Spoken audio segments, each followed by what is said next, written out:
how do we avoid making bad hiring decisions? What's been your experience, Jim? My experience is that everybody lies. That's encouraging. The funny thing is that they don't know it. The first person that they lie, I'm talking about a candidate. The first person that they lie to is themselves. And if they're good at it, and then the person that's looking to hire starts lying to themselves, you just might be inviting a virus onto your team.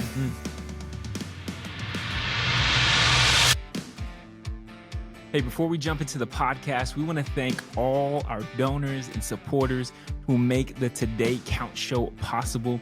It's through your generosity that we're able to shape leaders through this content and this podcast.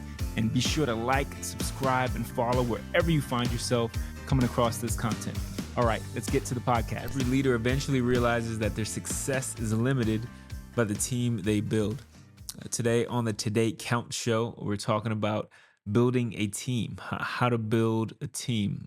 I'm your co-host, Winston Harris, joined by Jim Piper. Jim, how are we doing today? We are doing very well. We're locked in. I like this topic. We're ready to build some teams. Let's build some teams. So I grew up a basketball player by nature from a very young age up until last week. Now, probably like 2 years ago, I got a concussion playing basketball, and I had to kind of hang up the kicks, if you will. But there was quite a few times I remember, whether it's, playing collegiately, playing in high school, or playing in a rec league, where, as fun as it sounds to try to be the guy that scores all the points, at some point it becomes not fun.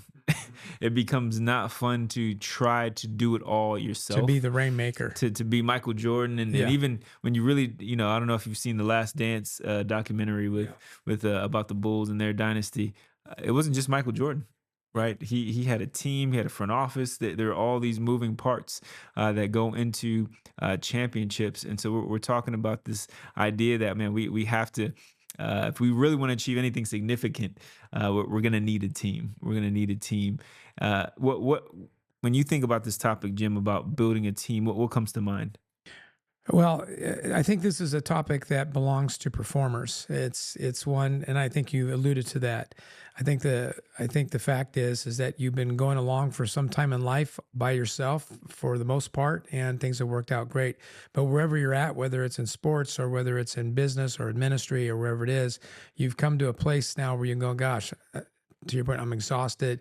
I'm the guy that's always got to do everything. You get a little bit of a pity party. I got to build a team. Now I'm going to say this. I think I learned how to do that first and best on the athletic fields, and I think I was horrible at it in the world of business, ministry, starting a business, all of those kinds of things. Absolutely horrible. So up front, you're not an expert. I mean, I didn't know anything really. I thought I did. I knew how to do stuff, but I didn't know how to build a team. It's a completely different skill set. Why is this such an important conversation? Well, I guess you could just decide that you want to be this solo person. But a lot of times, even as a solo performer, you need the context of a team. You get drafted on a team. You get hired for a team. So the team dynamics are still there. And so for anything to get beyond an individual, it's going to take more people. I think that by itself is important. I mean, besides some obvious things, burnout and discouragement. Yeah. I think it's interesting. You pointed out the fact that there are those that might be listening that can make a conscious decision to say, I'm going to do something that doesn't necessarily require a team. That's how most people start. Yeah. Whether it's entrepreneurialism or just, whatever, just a position that you're focused on, contract work, whatever it is. But at some point you're still working with other people, and you, to the point of, some Lead Today core teachings, I'm going to have to choose the people that I'm going to be serving and working with, which will still put me on a team at some level. And so we need these types of conversations to help us understand, what does it mean to surround myself with the right people to achieve the goals that we want to achieve ultimately. And so before we build a team, though, we want to build clarity. Which is a mission. We got to know what mission we're on, right? If I don't know what I'm trying to accomplish, then what's going on, right? But how easy is it to bypass the mission sometimes? Easy. I mean, because there's work right in front of you, so you go right at the work. There's all kinds of analogies we can use. If when you go right after the work, I would say you're using a zoom lens, right? So you're just zooming in on something that you want to do, but everything involves a wider context, and thus you need a wide angle lens. So you need both. You need to have both a zoom lens and a wide angle lens.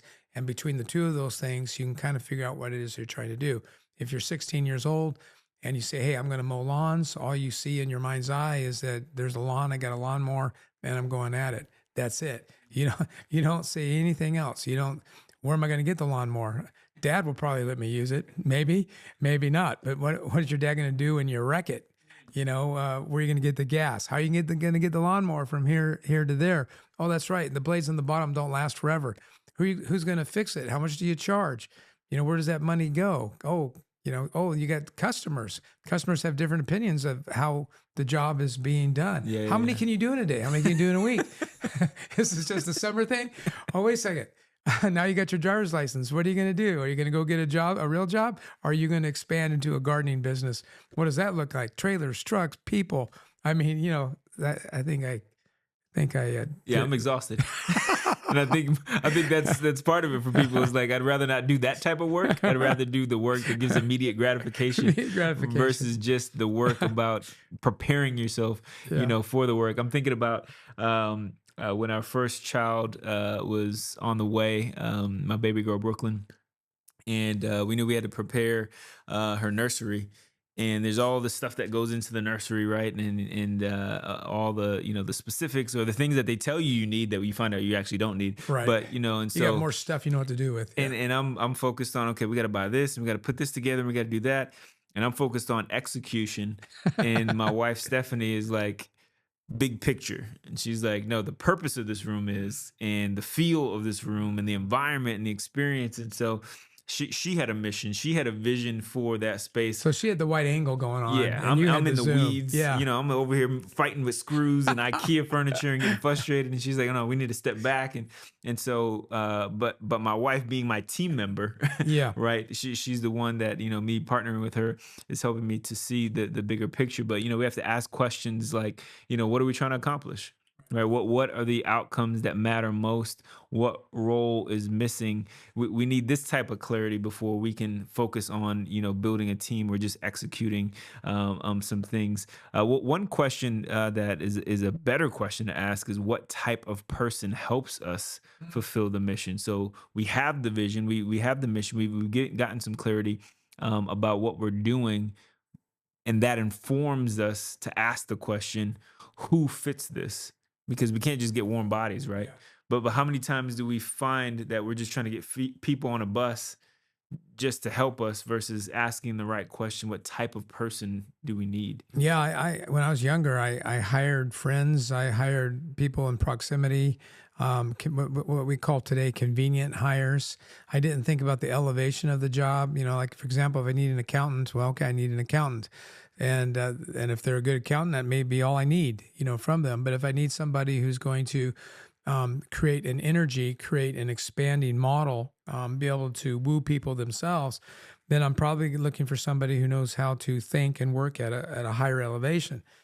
So the accountant meaning lower elevation, not in the sense of importance or lack of importance, but it's a specific skill set that requires concentration on just these certain things. But sometimes I want somebody who can build the organization beyond themselves. And so that person is going to be a little more abstract, probably, spin 3 or 4 plates at the same time. And then, of course, their job is to continue to make sure that they don't get expended beyond that, begin filling the holes, that they need. That's what I would call the vertical question. How far up, how far down? But then there's a horizontal question. In all work, there's the creative side, there's the implementing side, and there's the maintenance side. And most people usually fit into one of those 3, categories. And just because somebody says they're willing to do something or can do something doesn't mean that they'll be fulfilled doing it, which then means you have a greater turnover So I know there's a lot of words, but those are things that all came into my head. Yeah. 100%. Yeah, and I think that once again, back to the work before the work, identifying, okay, where does this person fit in? What are the needs in this season, in this specific moment for this team? Where are we trying to go? Some areas here specifically, making sure that we're hiring for mission alignment, or we're Yes. bringing somebody on that is aligned. Regardless of whether they are making a quick, immediate impact, meaning, the accounting as an example, or whether they're more strategic, and they're slower impact but longer term impact. Regardless, they all need to be bought into the vision, the mission. And when we get into mission alignment, what are some things maybe specifically that we're looking for? Values. Yeah, yeah. The way that I always see it is the way that I was taught is, first of all, where are we going? And so when I think of when I think of vision, I think of vision, mission, and values. So vision's the big word, but so that kind of gives an idea of our destination.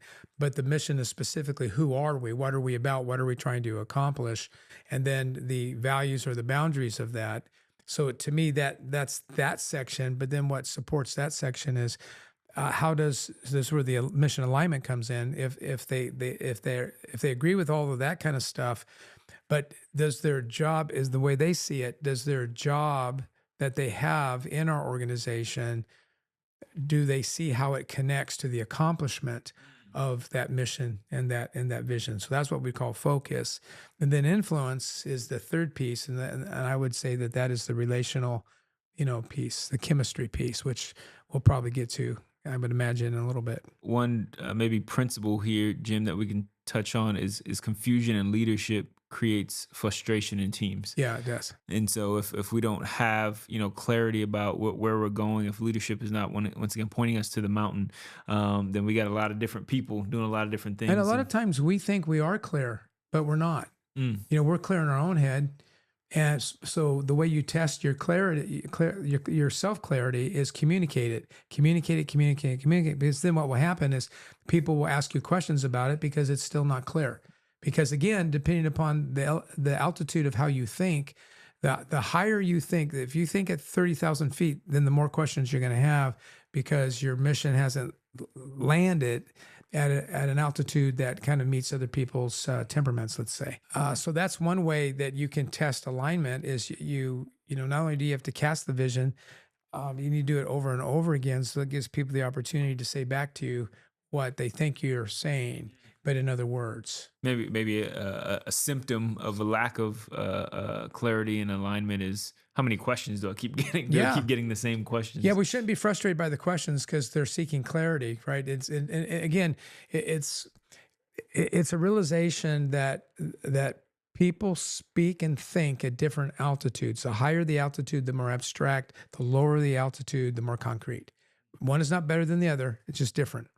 Now that we got, some clarity about where we're going, and we're looking at the type of people we need on the team, one of the questions we can ask, is what qualities matter most when building a team? Maybe what's more important here, character, chemistry, or competency?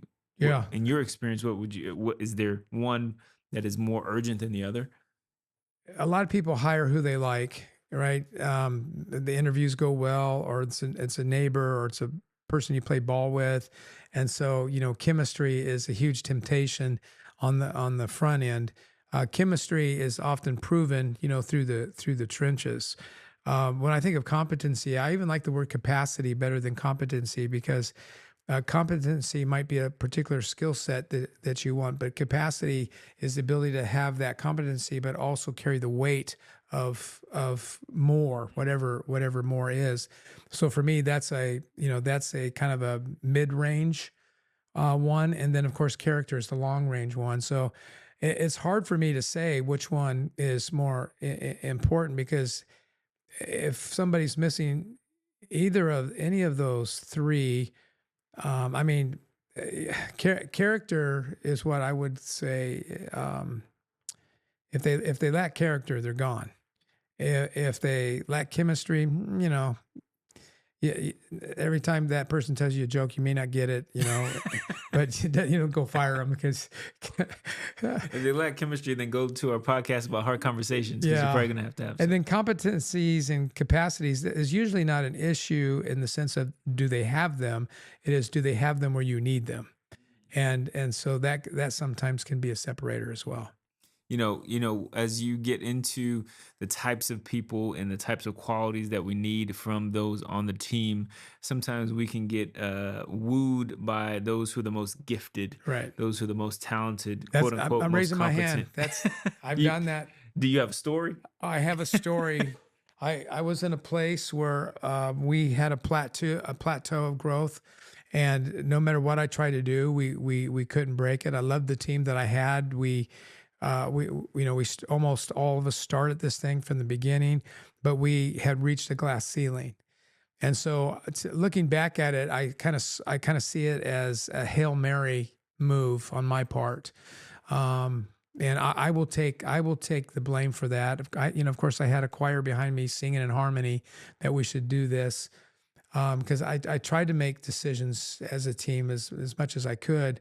But bottom line, looking back at it, I have this like a low toothache, a small toothache, that remind me that I knew. So I hired people I didn't know. Great leaders don't ignore their past. They learn from it. Every decision you've made, every mistake, every win, every failure, it's all shaping the leader you're becoming. In Story, the art of learning from your past, you'll discover how to turn experience into wisdom, setbacks into strategy, and pain into purpose. This isn't just a book about reflection, it's a playbook for growth.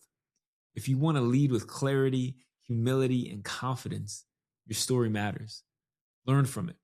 Grab your copy of Story, the art of learning from your past, where books are sold. Now, one of my board members says that one of the things that he learned in his career was that he either hired people he knew and they fit all these things that we've talked about, or he hired somebody that knew, that someone could vouch for him, that, that he knew.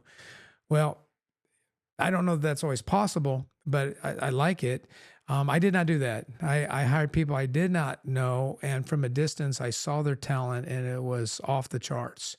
It was in three specific areas, three specific hires. And the problem with hiring people with authority is you give them rope. And so they have the ability to take what you've given them, exponentially magnify either good or bad in what you've done. So, that season in my life, that 6 to 18 month season in my life was massive mistake. So I'm speaking to your point. Yes, sir. You will be, what did I say? I would call them the shiny, sparkly things that catch your attention. If they turn your head that fast where you get a whiplash, my woundedness would say, run. You probably shouldn't. You should probably just check it out more. Instead, my best hires I have found to be a very slow process. I noticed them. It wasn't super flashy, but I noticed something that caught my attention. And then I noticed something again, and then I noticed something again, and then I heard someone describe, and you start building a case, and you go, huh, this person, and they're almost like diamonds in the rough. Yeah, I'm not even sure what that means. That you have to go mining for them? I don't know. Yeah, I don't know. I've heard that, and I've said that many times. And the first time I ever thought, what is that? A diamond? Because in the rough, I'm thinking about in the rough on the golf course, and a diamond. What's a diamond doing in a rough? I don't know. We got to go back to our sports podcast for that one. Yeah. And I think, once again, the temptation to shortcut the process that you're talking about by finding the quote unquote unicorn. Do you even have a person. process? I mean, that's part of this. That's part of, we're trying to help people get a process. But it's easy to find that most talented person, the unicorn, and then hope that they can kind of solve all the problems on the organization, on the team. And always we're talking about healthy culture beats superstar talent, right? We want to create an environment that produces the right types of people, or that attract attracts the right types of people versus just trying to find the home run talent Yeah, that's going to help us yeah. win. So we overuse the word fit, but it's just the best word. It's really about building building a superstar team, not an all-star team. If we can Mm. differentiate between that, but a team that you just love watching work together. That's what we're building. That's much harder. That's much more complex than finding talent and bringing the talent on your team. You just might be inviting a virus Mm. onto your team. Mm. Some red flags of that virus, right? Some when we're looking at the people that either are currently on our teams or the people that could be, if you have the opportunity to assess, is do they blame others, right? Do they take ownership for their mistakes, or do they blame others? How do they take feedback? Can they be critiqued? Are they learners? Can they accept the information without personalizing it? Do they talk more than they listen? Right? Are they yappers? Do they just want to be heard? Do they speak just because they like the sound of their voice? And then this is a telltale sign: is drama always around them? It's because they don't know how to operate without drama. It's like if things are peaceful and moving forward, something's wrong inside of them, and they have to create drama where there's no drama. Yeah, hopefully you see that before it's coming. Mm. Well, a leadership principle maybe that we can look at here is the right person makes the team better. The wrong person makes leadership harder. Yeah, Right. Right. Once again, trying to shortcut with that superstar person might cost you in the long run. right. And so now jumping into, what does it look like to hire well, right? A good hiring process. How do we avoid making bad hiring decisions? What's been your experience, Jim? My experience is that everybody lies. That's a great, that's encouraging. And the funny thing is that they don't know it. Mm. The first person that they lie, I'm talking about a candidate. The first person that they lie to is themselves, and if they're good at it, and then the person that's looking to hire starts lying to themselves, and so then you have a complicated mess. And what I mean by that specifically is. It takes a little bit of time to really understand the job. So that needs to go back and forth versus a job ad, on your online ads and go, okay, yeah, that sounds like it'd be fun. Apply for the job, have a quick interview, um, going back to my other illustrations, there really are three types of jobs. There is the very creative, there is the execution, and then there is the maintenance, if you will. And those are really things that you really have to be wired for to enjoy that. So sometimes those aren't even clearly classified, so you know what you're getting into. So you got to. I know that if human resources people are listening to this, you can still make this happen. You still need to use assessments. And I know that some of the laws in certain states and in certain places don't allow you to use assessments because then uh, it can be considered discrimination. Um, but there is methodology where you can get people to agree that they're trying to find a good fit for themselves too. And a lot of people who are more self-aware actually bring that stuff to an interview. This is how I'm wired. This is, whatever model, whatever tool they used. Most hiring managers and people are pretty familiar with a lot of those. So, that's a important part. And then, of course, you brought up the 3 C's, and you should, Lead Today is actually putting together a hiring guide based on reimagining leadership, which also takes into account a lot of these things. We hope to have that out here in the next few months. This would be great resource. A framework that you could look at, as we're talking about hiring is, first define success before we get into the actual interviews. Once again, what does success look like in that first 90 days? I love that question. Being able to answer that question, once again, gives us clarity, gives yourself and the would-be hire or team member clarity. And then obviously, 1 year, 3 years after that, defining success.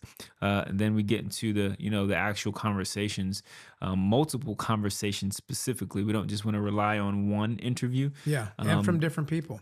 That's great. Having multiple perspectives, hopefully from other team members that you trust. But that initial one, Maybe there's a skills interview where you get into the competency, the actual specific tasks that they're going to be required to, oversee. And then we get into the culture interview, right? Are they, culturally a good fit, right? Once again, they could be a superstar, but do they fit well on the team with the dynamics of the people that are already there? And then, yeah, the final leadership conversation, the the person that is going to be leading them and is going to have to be, walking with them, potentially you, if you're the one, that is listening to this podcast. You got to like your people, right? Yeah. You got to like the people And if that you you don't lead. like them, you got to choose to like them. Mm. You know, I think that's important. But And then step three, reference checks. We want to make sure that we're asking those that whether they've worked for other organizations or worked with other people. What type of strengths do they bring? What have we seen them do in certain environments? What type of environments do they seem to thrive in? What feedback might they be responsive to? Might help them grow. I've on the ministry side, I've seen this time and again where once again, it's easy to get, or reach out to somebody who is willing, but just because somebody is willing doesn't necessarily mean that they're the best fit for the team yeah, that we're looking at. And a willingness, while that's great, a better question could be: are they willing to learn? hmm Are they willing to grow into the expectation that that this team specifically has for them? Versus, are they just willing to help you? And sometimes that for a leader can be tempting enough to engage somebody. It's like, oh, they're willing to help me, but this isn't about me, right? This is about the whole. What are we trying to achieve? And is this person willing to do what it takes to develop into the space? And having the courage to say, though you're willing, this isn't a good fit for you. And I wish I would have learned that lesson sooner rather than later, right? But I've been in that position, more times than I would like to admit, where once again we're just looking for willingness versus, all that we've talked about. especially in a nonprofit world where you rely a lot on volunteers, and if we're not careful, we think that somehow that's a different thing, and if anything, it's maybe even more important because you're talking about fractional time. So you want them to get the most fulfillment out of their time, and economically want to get the most done within their time. Maybe another question here to consider is what questions can we ask that reveal the most about the candidate? Are there any kind of go-to questions when you're hiring or Yeah. encouraging Well, people? you already mentioned, what kind of failures or, where have you fumbled the ball? Yeah, because that always tests humility. If I've got somebody who's been in the workplace for longer than 5 years and they can't think of something, I'm going, oh boy. But I also like to ask them, what are they most proud of?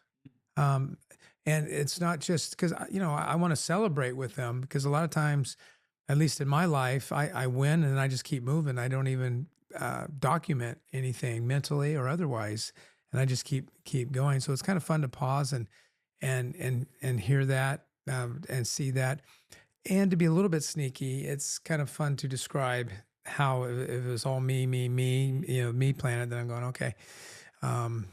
Almost wish you wouldn't have shared that, but But it's there's telling. yeah, it is. It is telling. Now, this might be old school, but I like thinking of a scenario and saying, how do you think you would handle this? Do you think you would handle it looking back in your past life? If you were stressed out, if you're angry, would you, do you see any differences in how do you monitor, those? Um, and again, that's if I'm continuing the conversation. If I'm at a place where okay, I don't think this is a fit, then I try to as politely as possible, end the conversation. Yeah. For them and for us. Yeah, let's keep it keep it moving. And then this area where, I mean, probably a lot of people maybe shortcut or not as intentional about this part, but this arguably could be the most important part of the entire process, which is the onboarding, Hmm. which is getting the person, the new team member, aligned appropriately, so that we can set them up for success. Why do you think many teams, organizations struggle with onboarding? Yeah, it's just pragmatic. Everybody's busy, everybody's working, and onboarding. I mean, if the organization's large enough, you have like a host who actually takes you through whatever your recommendations are for the first 60, 90 days. Some go 6 months. I mean, I had a 12-month training program when I started with Bank of America back in 1980. So that might be a little different, of a scenario. But if we don't have the bandwidth to have dedicated people, that's all they do is kind of guide, monitor. So, for example, you have a host and they say, okay, you're going to spend the day with Winston. You can spend the week with Winston, and you're going to be learning from the inside out, what he does and what his role is. And so some of it's just awareness. And again, not to, I'm promoting my book that's not out yet, but the last section is about, we talk about reimagining leadership from the inside out, and it goes people, person, place. And in the place, the number one practice we talk about is awareness. And so much of our onboarding is not about a broader awareness. It's just, it gets focused on their job, and they go right to their job. And next thing you know, they can be siloed into their job and don't have the wide angle lens. I think it's very valuable, not, on top of relationships, vision, and culture, that they get involved in this observing, awareness, learning, spend some time basically walking through the whole organization. They don't have to become an expert on it. But I would say the number one thing I've noticed is they're all too short. The onboarding process is too short. And everybody can tailor it as they think is best. But that would be the one thing I lean in on. It's just way too short. They get it. They put them to work right away, and you can put them to work right away. But almost like an internship in every area, whether it's for a day, a week, a month, whatever. I think that would be really exciting, actually, to see more organizations do that. There's some, basic frameworks. As you said, you can customize it as needed. Maybe, depending on, if you're leading your own business or you're part of a business, all that. Some of those decisions aren't up to you, but, just applying a basic framework to work off of. First, what are we doing, right? Just clarifying once again what the mission is. Two, how do we do it? That's culture. We've touched on that. And then three, how will success be measured? What are the practical expectations of that role? And then you get into 30 days, 60 days, 90 days, setting some expectations. And we can drop some of this in the show notes in the podcast if you want to take a look at those and kind of get a foundation for yourself, especially if you're an entrepreneur and you're building out your business. But as we land the plane, maybe this thought here: people don't join organizations, they join experiences. I think we've heard it said, people don't leave organizations, they leave people. And so in business, in ministry, I mean, it's all people. You can't get away from it. Yeah. And so, how can we be intentional about being the right people and bringing the right people onto the team, so that, to your point earlier, right, the fit matters. If we're talking to leaders in this episode, we're really talking about people. We're not talking about the work. We're not talking about the task. You got to get excited about, being an architect of a people organization. I think that's really what we're talking about. 100%. Okay. Like we are crafting Yeah. a team. We're building a team. We're not just finding people to Yeah, do more if stuff. that doesn't get you excited, then this is not a slap down. It's just find your silo and be really good at it, because that'll help too. But this episode is for the leaders. Yeah. And maybe just landing with this: if you're building a team, don't start with filling positions, start with clarity. Find people with character, hire intentionally, and onboard with purpose. We don't want to shortcut the onboarding process like we talked about. And then, hopefully, once again, we've given you some practical handles to assess, okay, where are we going? How do we do this? And how do we find the right people to tackle what's in front of us, to get to the mountaintop in whatever industry and space you find yourself in. Any last thoughts, Jim? No, I just think that we've pretty much have given a broad idea of just how much leadership is different from individual performance, and I think that's important in understanding how to put together a team. Yeah, yep. Champions are made by teams. Yeah. Champions are made by teams, and so yeah, we don't want to be the solo superstar. We want to be part of a team that wins, part of a team that wins. And so until next time, we'll see you here on the Today Count Show. Thanks for spending part of your day with us on the Today Count Show. If today's conversation encouraged you, challenged you, or helped you grow, share it with someone in your circle, because we're better when we grow together. And be sure to subscribe, leave a review, and stay connected with us on Instagram, YouTube, LinkedIn, and Facebook. And remember, real change doesn't happen someday. It happens today. Until next time, keep showing up, keep building, keep making today count.